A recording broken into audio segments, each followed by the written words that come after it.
Welcome into Game Night. I am Derek Forrest. We've got a jam-packed show as always today. And of course, we're going to start with the Washington Commanders as they are in their third and final week of OTAs. But at the end of the week, we finally got a chance to talk to the offensive and defensive coaches on the staff. And one of them, Wes Welker, who's now an offensive assistant. He was with the team last year, now getting bumped up in his role, working with the wide receiver group, especially a group that's got some concern opposite Terry McLaurin. What are they going to do there? Hopefully Antonio Williams, who has been drafted by the Washington Commanders this offseason, steps up into that role. But Alex Flum caught up with Wes Welker earlier this week to talk about the offense, his job, and of course, that wide receiver room. Here with Washington Commanders offensive assistant Wes Welker. Obviously, I'm sure many of you remember Wes Welker from impressive playing days, a lot of those with the New England Patriots. Wes, what's it been like being a part of this Commander staff last year and now getting to move up again this year? Yeah, no, it's been awesome. Being with DQ and his staff, and obviously I played with Larry Izzo back in New England, and so having familiarity with him, but everybody on staff has been so accommodating and so great, and a really fun group to really come to work and go at it with every single day. And I'm just happy to be here and happy to be around such good people, and DQ's at the top of that list. How do you feel like you can help Terry McLaurin, take his game to another level? I know last year was kind of a little bit of adversity for him off the field, on the field as well with some injuries. How can you help him, elevate his game? And I know there's been some talks of him being moved around the field a little bit more in David Blau's offense. Yeah, I think Terry's so accomplished. I don't think there's really anything that I need to do or anything else except let him be him and be the leader and the type of player that he is. And Bobby and Dre, they do such a great job with him. I think we have such a good brotherhood of guys all together, of just trying to put the best product out there on the field, and Terry's at the top of that list of guys that's really making that happen for us. So we're all leaning on him to really help that group to be what we know it can be. What's your first impression of Antonio Williams? Good, smart player with a lot of ability, and but still has a lot of room to grow, and that's a really cool thing. And so just continuing for him to work and do what he needs to do. And we're still out there in underwear, so we got to see when the pads come on and all those different things of, all right, is he going to maintain that type of deal? And that remains to be seen. So don't want to set expectations too high or anything like that, but he's a really good player, and we'll see once August comes and everything else, and really trying to finish out these last few weeks on a high note. Two more for you. You played a number of years with Tom Brady, everybody considers the GOAT, indisputably, basically, with all those Super Bowls. What you see from Jaden Daniels, I know Brady's praised him as well. What similarities do you see between Jaden and playing with a guy like Tom Brady? I think the confidence is one thing I see.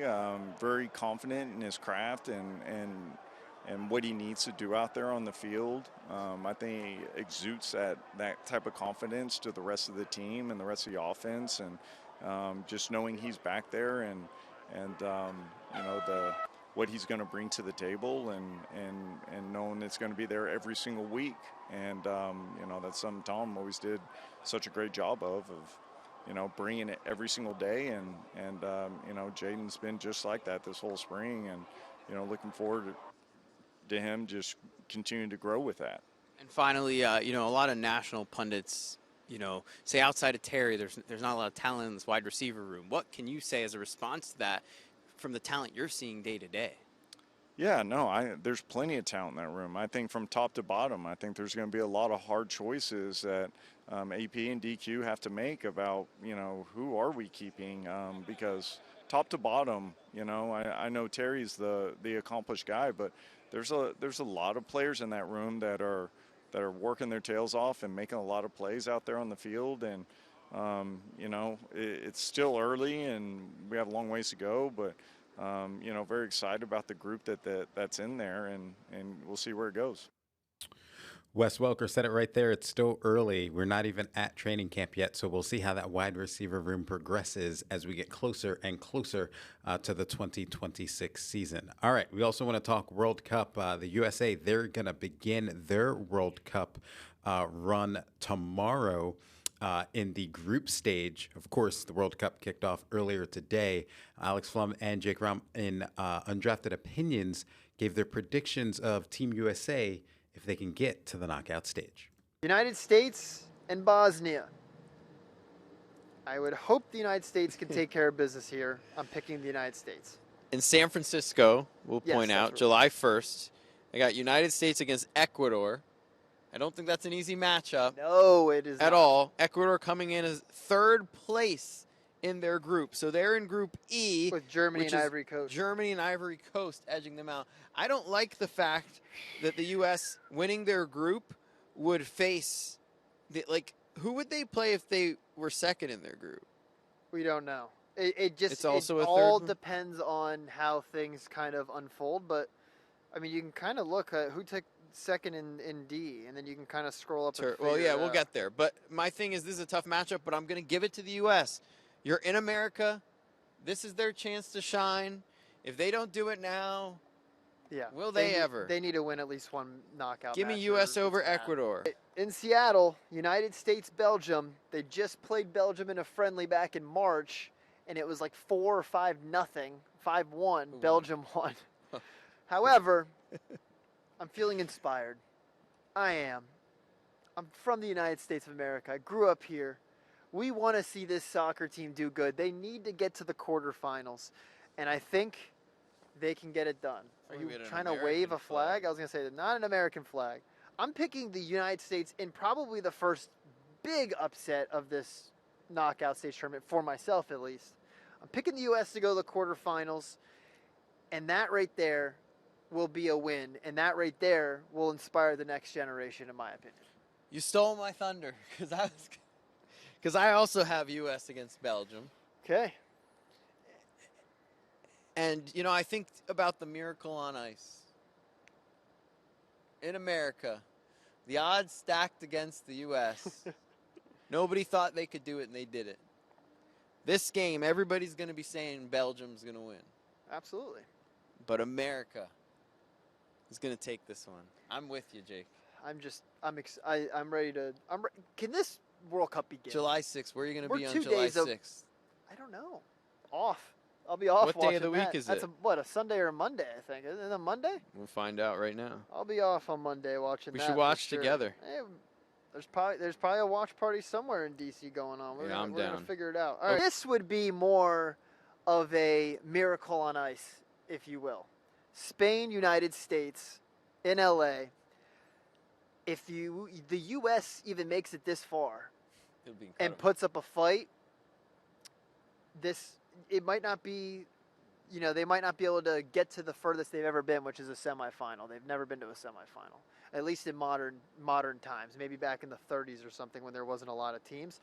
If they somehow can get through a Belgium and a Spain, by my calculations, depending on where they finish the group, it'd be looked at as the best. This would be better than a team winning a title in some pro sports. It would be. But Spain's winning. If it's close, I said, it's going to be a pat on the back for the United States. All right, some bold predictions there from both Alex and Jake. Coming up on the show, I'm going to catch up with Chris Russell. Of course, we're going to talk Brandon Ayuk, but we're also going to check in on the Washington Nationals as well, who's still playing some good baseball. That's coming up next on Game Night.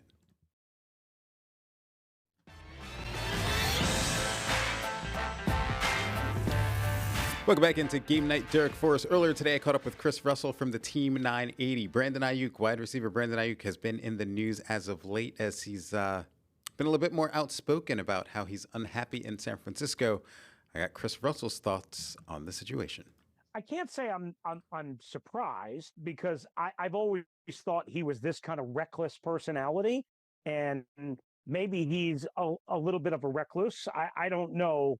I don't know him personally, but I've always thought he was definitely a reckless personality. So I can't say I'm shocked, little surprised at the volume and some of the language and words and some of the messages. And, wearing a Commander's hat probably was jarring, but not, again, totally shocking. I don't know what he's trying to accomplish here.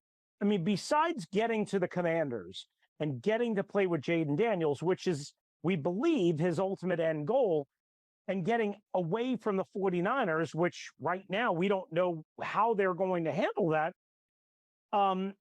We think that's his ultimate end goal, but is what he's doing, calling them out, calling them names, telling them that they're stupid, is that going to lessen the grip that they have on him? Or is that going to strengthen the grip that they have on him? And I knew Kyle Shanahan a long time ago. I worked with Kyle Shanahan for 4 years. Kyle Shanahan is not a wallflower. If Kyle Shanahan doesn't want to help you, Kyle Shanahan's not going to help you. And there were guys that are on that coaching staff and guys that play for that team that were also here.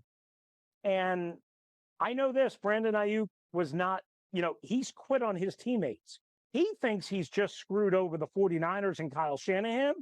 He screwed over Trent Williams and Christian McCaffrey and the coaching staff. You see, and George Kittle and Brock Purdy. That's what he's done. And he called the 49ers stupid, Derek. He probably doesn't even realize and understand what he's done and the damage that he's caused. I want to talk some baseball real quick. Obviously, props to the local guy, Bryce Eldridge, with the walk-off home run versus the Nats to give them the victory, to salvage a game, went to Madison High School, etc.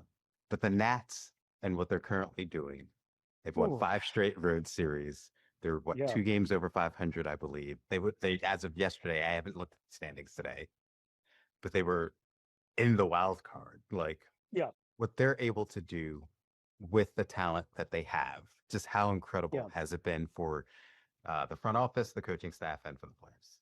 Yeah, let's start with, it was a blown opportunity, obviously, when you have such a big lead late in a game and blow it in the 8th and 9th inning. And you mentioned Bryce Eldridge with the walk-off grand slam and all the connections to him growing up a Nationals fan. What I worry about is that dagger of a loss haunts you moving forward. Now,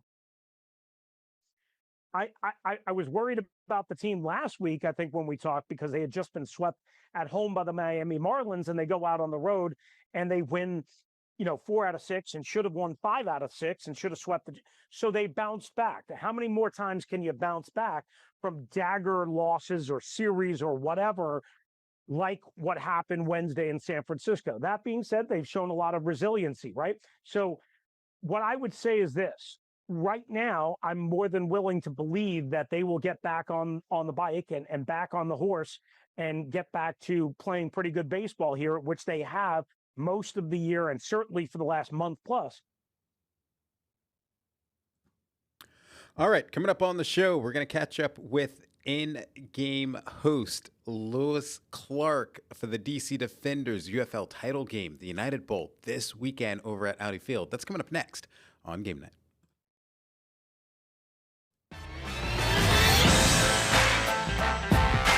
Welcome back into Game Night. Derek Forrest. I'm joined by the in-game host of the DC Defenders, Lois Cook, and we've got a big weekend this weekend, and it obviously doesn't get any bigger, right? Oh my goodness. What? The United Bowl presented by Credit One Bank right here in DC. I'm excited. Yeah. The Defenders, they find themselves in back-to-back championships. They're looking to defend the title. Mm-hmm. It took a little bit for them to get there. It did. They had a 4-game losing streak. They lose Jordan Tiamo, their starting quarterback, but they somehow found a way to get there. Yeah. But to just have the title game, we know how crazy it is over at Audi Field. Mm-hmm. To have the title game here and for the Defenders to be in it, right? Like, how electric is that going to be over at Audi Field? It's going to be insane. I mean, the energy's already through the roof when you get to Audi Field. Every seat in the house is a great seat.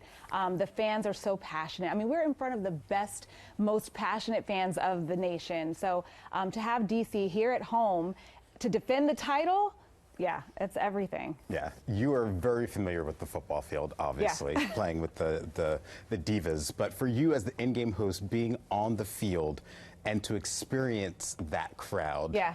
do you get taken back when you're out there? I'm so energized. Like I by the end of the day, I'm like exhausted because I've expelled so much energy, you know, on the field. But you get that from the fans, and to just imagine what the players feel, you know, being on the field and being able to play in front of these fans and just the passion and the energy that comes from it.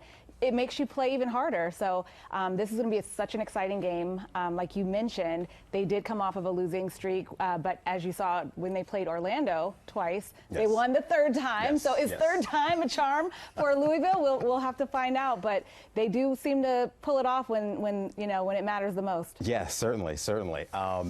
In terms of like them trying to go back to back, how impressive would it be for them to be able to pull it off, especially in the situation that Shannon Harris was in last year? He wins the title, but he had to come in, you know, and take over as the head coach. This is his first full season as the head coach now, and just being able to get this squad together and clicking. Like, how cool has that been to watch the last 2 years? I mean, but you see a coach like Shannon Harris who just takes this this team by the storm, and he's so poised and you know, just great at what he does.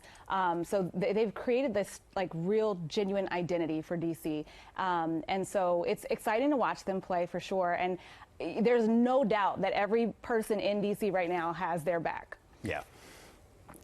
Audi Field is a great place to hold a championship. The NWSL championship later this year is going to be at Audi Field. Hopefully the Spirit get there as well. But it's not fair for Louisville, right, to come in and have to take on the Defenders here on their home turf. How important is that home field advantage for the Defenders with everything that goes on there? Yeah, I mean, home field, you know, you automatically get a little chip on your shoulder. You're automatically in there, and you have a little advantage over the opposing team. But Louisville has a lot to prove, you know, in this game. I mean, they're a new franchise in this league, and they've already made it to the championship. This is a Cinderella story, if you will, but so I feel like Louisville is going to come in hot. They're going to come in ready to you know, shut DC down, but we'll see. I mean, they're here in DC. I don't know. Yeah, I would just want to showcase the UFL trophy here for a little bit, because it's got, to me, it's got like shades of like the World Cup trophy with the spiraling, etc. Right? Also, if I'm really being picky and kind of nerding out here, the Air Force Memorial that we have with the spirals as well, very similar. But what do you think about the UFL trophy? And just obviously, we know how heavy it is. Yeah, we know how heavy it is. How heavy it is. At least 200 pounds. To me, it is. But it's so beautiful. I mean, this is a new trophy this year. It just really is a testament to the development and the growth of the UFL and all that it's come to, and all of the accomplishments and the opportunities that it provides for not only fans but also players. So it's really all the glory right here. Yeah, you talk about what the UFL is providing for players, and again, you know, you're on the football field as well. How important has the UFL been? And we've seen it a ton across the league in terms of developing players to get to that next level, which is the NFL. Yeah, I mean, but you see the UFL providing this opportunity that you don't always get. So you have guys who might miss, you know, their chance at, you know, the NFL Combine or what have you, and this is an opportunity for them to take this game to the high level, to play this game that they're so passionate about and show their talents. And where else are they going to do that? So the UFL has stepped in and they've created this space that just really gives players an opportunity to shine. Yeah, I want to get back to the game because there's obviously other activities. Halftime show, 50 Cent's going to be performing. One, have you ever been to a 50 Cent concert, and this is going to be the first time you experience it, or what? Well, I have in my car.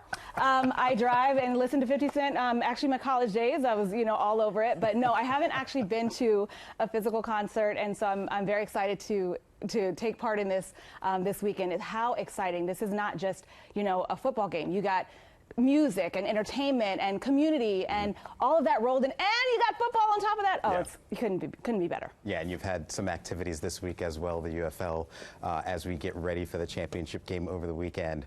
But one of the other things we have to talk about when we talk about Audi Field and the atmosphere, what are your expectations for the Beer Snake this weekend? Oh my goodness. Okay, I'm so glad you asked the question because this is one of my favorite moments. We talked about the fans and just how passionate and the energy in this stadium. And one of the things that has become a culture and a tradition, and all teams have their own thing, right? But this is such a fun part of DC. And if for those who don't know, the fans will take a beer cup and stack it. After they've drank their beer, they'll stack it, and it'll start from the bottom and go all the way to the top of the stands and create the beer snake. But this weekend, thanks to Junkless, one of the amazing partners of the UFL, the fans will have an opportunity to create the first ever golden beer snake. So it's a golden cup, and I cannot wait to see what that looks like and how it will shine in the stadium. Have you ever participated in the beer snake? I have not. I don't drink beer, but I'm going to get a cup this weekend, and I'm going to stack it. Just chug some water and stack it. It's Yeah, fine. exactly. Totally fine. All right, coming up on the show, we're going to close things out next on Game Night.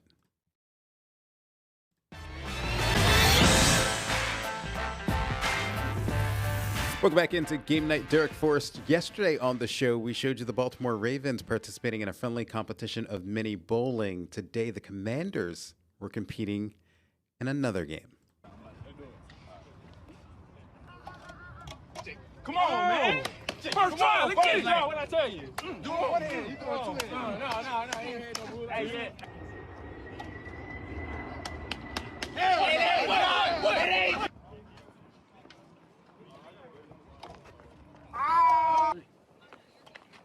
Tell you right away. Oh, that was actually a good throw. I quit. What type of edit? Hey, look, so I gotta do this one. That's 1, 2, 3. One more. Game over.